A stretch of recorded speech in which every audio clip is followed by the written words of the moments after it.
So I've noticed that students taking intro courses to the Bible sometimes have a difficult time finding the books that I've asked them to read.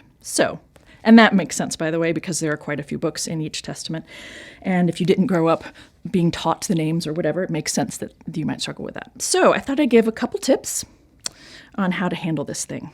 The first thing to keep in mind is that the Bible that I recommend for the course is this one. It is the New Oxford Annotated Bible, and it has the two Christian testaments, what are usually referred to as the Old Testament and the New Testament.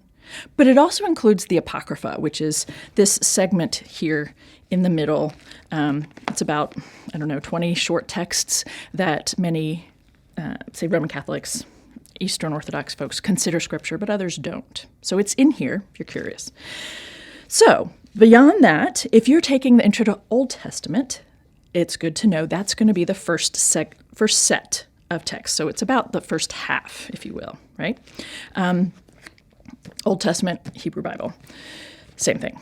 Also, then, if you are taking the Newer Testament class, that's going to be the last, quarter, third, back here, at the back of the Christian Bible, okay? Also, there is a table of contents. So it might seem kind of silly to have a table of contents in a Bible, but there are a lot of books, so it actually kind of helps for those of you who don't know. So the Hebrew Bible then is listed first, and then if you turn the page, you'll see that the Newer Testament texts are listed as well. So that's something to keep in mind if you're struggling. Also, one last thing. For both courses, we tend to go from the beginning of the canon, each set, to the back. So we start with Genesis in the Hebrew Bible. That is the very first book in the Hebrew Bible.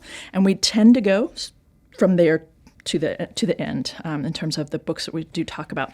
Same thing is true of the Newer Testament. The very first book in the Newer Testament is Matthew, and that's the first one we read and talk about, and we go straight through to the end to Revelation from there. So a couple tips to keep in mind.